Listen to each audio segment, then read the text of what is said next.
We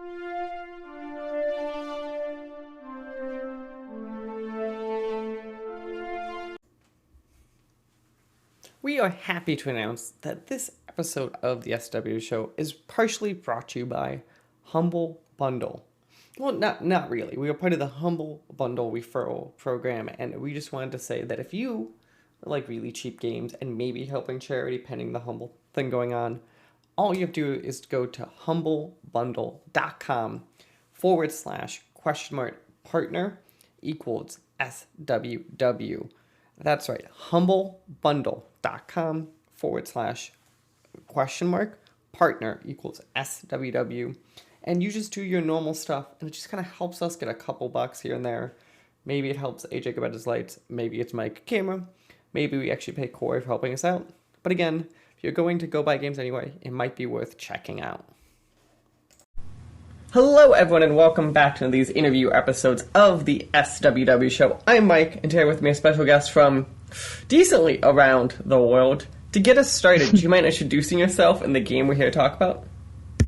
Sure, my name is Sasha, and I am the artist and the director on the Tideshell Keeper. It's a point-and-click adventure game where we're releasing Chapter 1, hopefully really, really soon. Also, I'm not the only artist, I just should say. We have another artist on the game as well. Just making sure I'm not stealing any credit there. Yeah. Games with these complicated things. Whenever I see someone who's like, I'm truly the only person on the game, I'm like, you have way more talent than I ever will. I wish I could make everything myself. Not possible. But, so a point-and-click adventure game. I'm kind of immediately curious because obviously it's one of those genres that was big a few decades ago and then has like made its slow comeback, slowly exist in the background. Kind of, what kind of drew you to kind of working on a game like this? This is purely like working on something. I don't know if they say that, but something like you should do something you love. This is basically the types of game that I've always loved growing up. Like in the late 90s, the Start Zeros, that's what I played. That's the adventure games, The Longest Journey, the Siberia series, and all those games, Neverhood.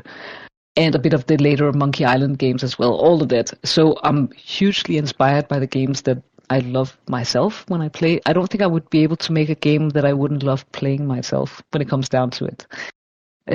But yeah, it's a completely old school way of games.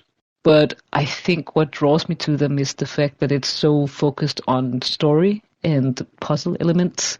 I've never been much into combat when it comes down to it. So this is so much more something that speaks to me.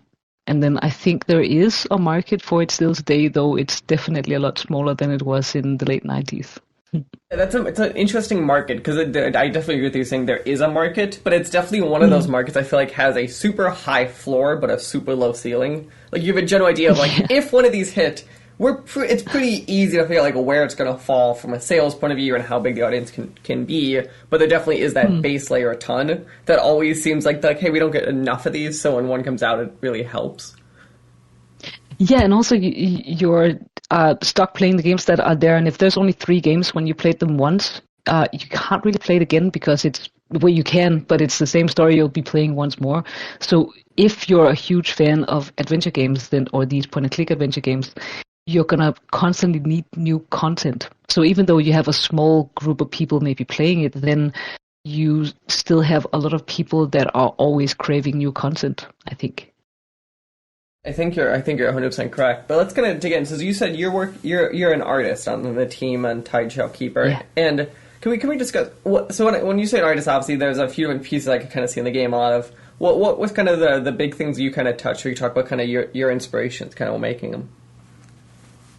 That's a good question. I think I am somehow, when it comes to art, I'm somewhere in between fantasy and sci-fi. It's not classical fantasy. I've never been really interested in things to do with trolls and elves. Trolls in a Nordic setting maybe, but still, I think I'm going for something that's a little more like Mediterranean fantasy for the Tideshell Keeper. It's really hard to pinpoint what it is. It's magic realism, if that makes any sense.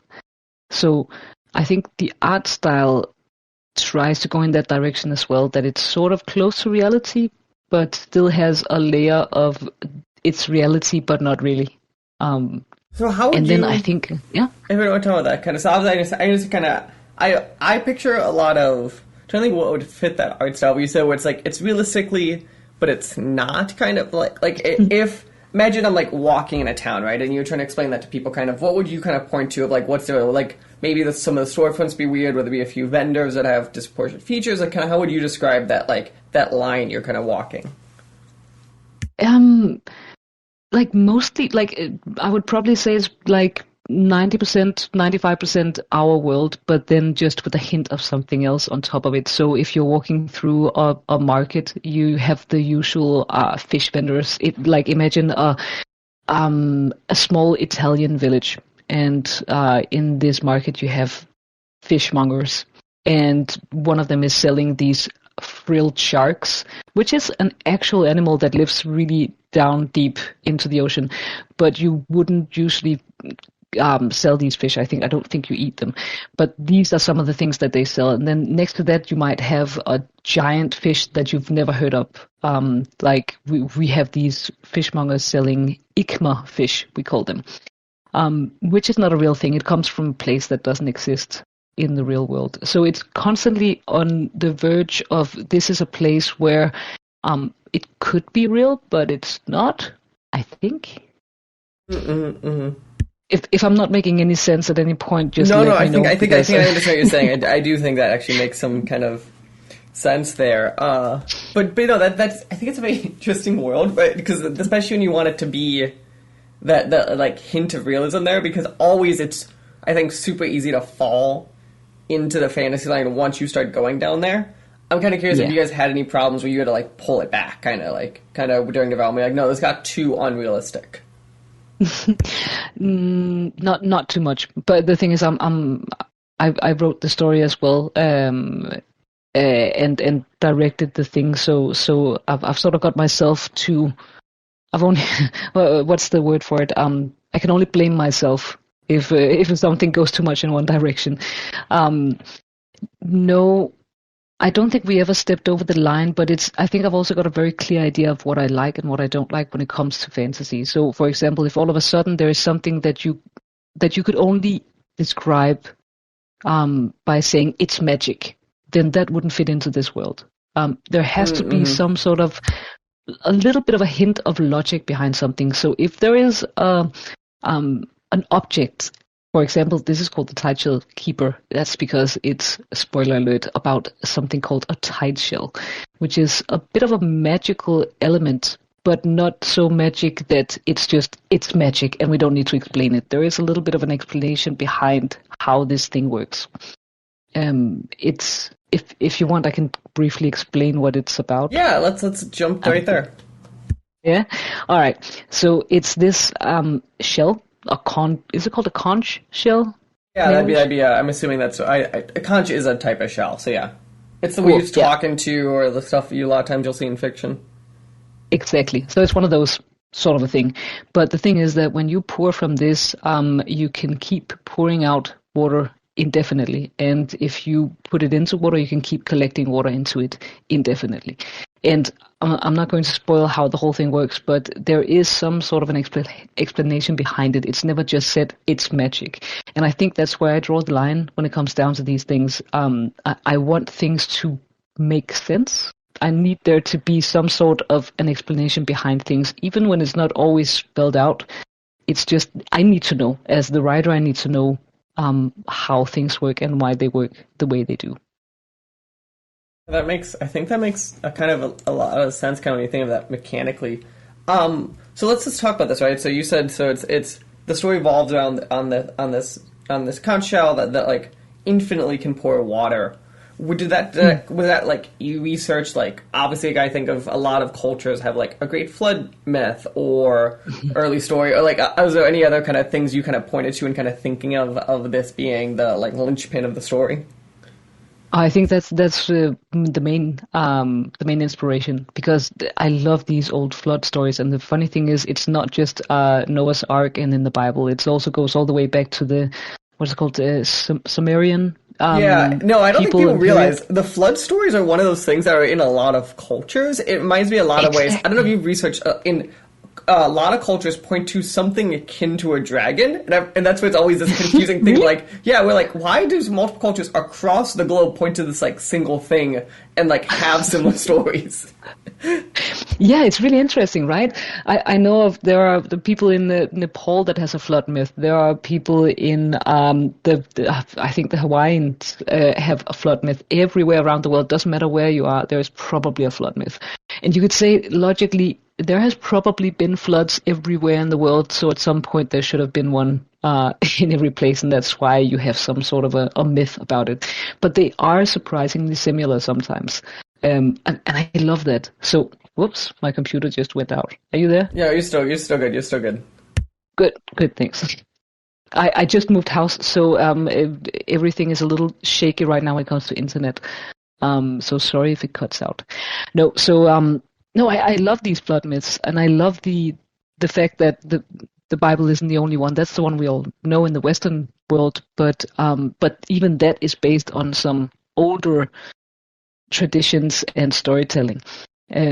So yeah, that's where it comes from originally. That was the inspiration. But this is a completely different one. It probably takes inspiration from the Sumerian myth, which right now I can't remember exactly how it goes, and a bit of Norse mythology as well. And yeah, it's basically I love just connecting things from all over the world and putting it into one big pot and then stirring it and see what comes out. God, no, I think that's very, very great. Kind of when you're thinking of it that way. Was there any? So obviously you did. So was there like specific parts of it you like reading the myths from the different cultures, and then you're like, hey, let's. Was there any specific ones you pulled from kind of there besides obviously the water parts, but anything else you got to pull in those together to kind of build the story? Mm, I think there was, but I don't really want to point them out because that would sort of spoil a bit of the story, I think. But yes, definitely there are parts where it's taking like a part of something directly from a myth that I found in some culture, and other parts are completely made up. It's a little bit like a big part of this game takes place in a floating island called the Drifting City. And in this place, it's a collection of people from all over the world that sort of ended up floating around in this city. And they speak a language that's made out of words from all over the world. So basically, it's a language we made up called Drift. And every word is taken from a real existing language. And I think that's how I write the story as well, that I want to connect things from all over the world into one big mesh. So you can say a sentence in this language that is basically four languages put together. And it's not even like put together in a correct way. I probably used the words completely wrong. Like Nini halutasi in Drift language means what are you doing? And Nini is I think it was Spanish. No, it's not Japanese. Can't even remember now. Haluta is another language, and C comes from German C. So everything comes from a different language, and it's all meshed together into something that doesn't make how can you say? If you're from one of those places, the sentence wouldn't make any sense at all. But put together, it only makes sense in Drift. I'm That makes rambling now. I think that does make kind of sense there. I think that's very interesting. I think my point is that when I make the story, it's sort of the same thing. So I Yeah, might have taken something from a myth, but it's like a tiny little bit. So if you see it in this context, it doesn't really. You wouldn't immediately go, oh, well, this is obviously from Noah's Ark, or this is obviously a Sumerian myth thing that was put in there.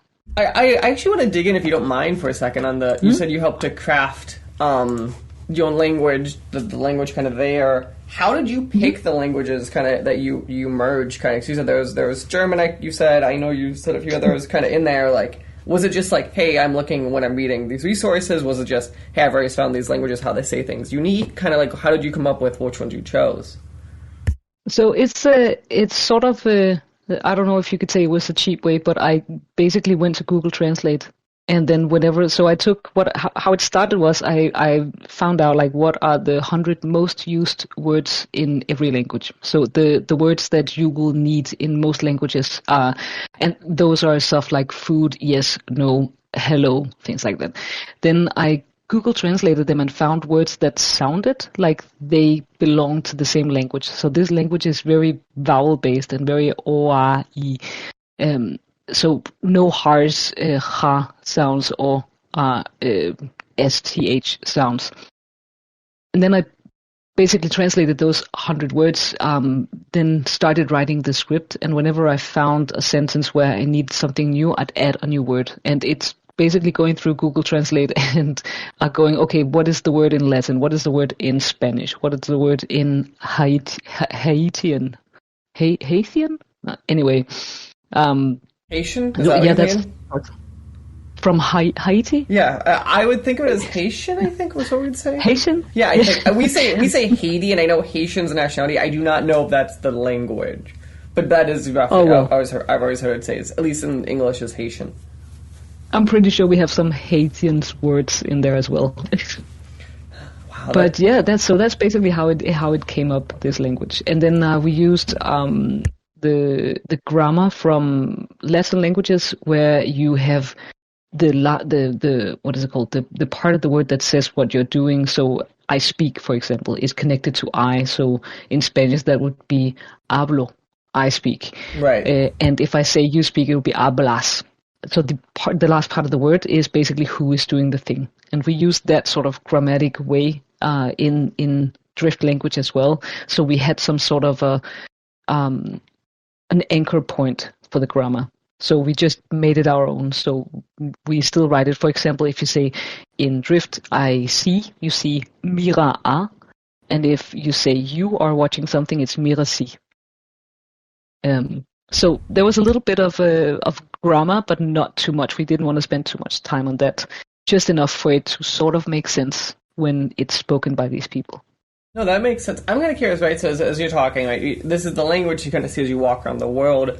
Was there any discussion or is there any point in the game kind of where this language gets used, like mechanically speaking, like the player has to like themselves decode what's being on, or is it kind of made so it's kind of so you should be able to even understand roughly what's happening and what's being spoken? I think I wanted that no matter where you're from in the world, if you play this game, you would get words here or there, but not get an entire sentence without knowing quite a lot of languages. An example is, I just found a sentence. So, for example, koa shepsivis nini halutasi. That is, every single word in that sentence is from a different language. So, let's say you're from Finland, then haluta, you would understand what that word comes from, but it wouldn't make any sense because you don't know the rest of the words. I don't know if that answers your questions. No, I think that does kind of. So the idea is like, hey, if you know this language, like you're going to immediately know it, and it just might happen at different points, like for the unique word. Otherwise, they have to use context clues or like what's being said around them, and they're like, oh, I understand what this word should probably mean. Yeah, exactly. And then you get little hints in the game, so we're not going to just throw you out in deep water there. You get hints to what they mean. So, for example, you will see two drifters, because the part of the game is that you learn this language as the main character. You might see two drifters talking, and one of them is saying, like, your main character already understands quite a few words, because it would be completely impossible if you had to learn a language from, like, the first word. That would just take too long and be tedious rather than fun, I think. So what we did was the main character knows a little bit of this language already, and you see a couple of drifters talking. One of them says, they have funny something here, funny X here. Yes, I can. There is a hole in the middle. So you don't know what the word is you're looking for, but if you look at what they're doing, you can sort of guess, okay, they're standing with these things with the coins that has holes in them. So most likely that word that you don't know, that is probably the word for money or for coin. And in that way, you're sort of guessing from what is being said and trying to connect these things into what the words mean. And then you can use the word in a sentence and see if you guessed right. That sounds great. Yeah. No, I understand kind of how that works, and I think that's a very interesting way kind of to think about that, for sure. So let's talk then. So as we said, the game is the Tideshell Keeper. You have episode 1. You said hopefully coming out soon. How many episodes can people kind of expect? And do you have a rough time frame? Like, should they expect them over a year, over 2 years of like what this looks like? So there is probably going to be about 5 episodes, each one taking place in a new area. I think it was, hang on, let me see, 5. Does that make, yeah, that makes sense. Um, Regarding time frame, currently I don't have any idea. We really wanted to have finished the game by now, but the thing is that funding a game like this just became a bigger task than I expected. So it has taken a long time finding the funding to create the first part. And what we're hoping now is that when we release the first chapter, that will help us fund the rest of the game. So it all really depends on how it goes with the first episode, and if there is enough of people that want this, then hopefully we can scrape together the money to make the next episode and then the next episode. And it's not the ideal way of making it, really. I know that this is part of the reason why I think it was The Wolf Among Us that didn't do so well, because the company closed down before they finished. That was Telltale was Yeah? in development of season 2, I think, of Wolf Among Us. They were definitely in Yeah. development of a few games kind of when they shut down. And I know people were super annoyed because they basically invested in a game that they never got an ending for. So in the beginning, I didn't want to do this chapter-based, but we're just currently at a stage where either the game is not going to happen or we have to do it chapter-based, because we can't fund the full game right now, unfortunately. So it can be that the full game is out in a year. It could also be that it takes longer, but this is a bit of like, this is my baby, basically, this project. This is my first baby. I now have a real human baby, but that's another thing. But I'm hoping that I can continue working on this, but if I have to do this by myself, then it's going to take me 10 years to finish. So it might be a long wait. If lots of people get the first chapter, then maybe it's not going to be that long. Perfect. So yes, everyone should go check it out then. Currently, you could wishlist it on Steam. It is the Tideshell Keeper. I want to say thank you today for joining me on the show. Is there any other spot we're sending people, Twitter or Discord, any of that stuff? We're on Facebook, but no, I think Steam is the best place. Please go and wishlist. And thanks for having me. Perfect. Well, thank you again, and enjoy the rest of your evening. Yeah, it's afternoon. Rest of your afternoon. Yeah, you too. Thanks. The SWW show and all of its affiliate podcasts are podcasted by me, Mike Maroney, and AJ Losi, sometimes by contributors, including Corey King. You can follow the SWW show on social media at the SWW show, or sooner or later you go to patreon.com/SWW to help us out. Thank you. We hope you enjoy the rest of your day.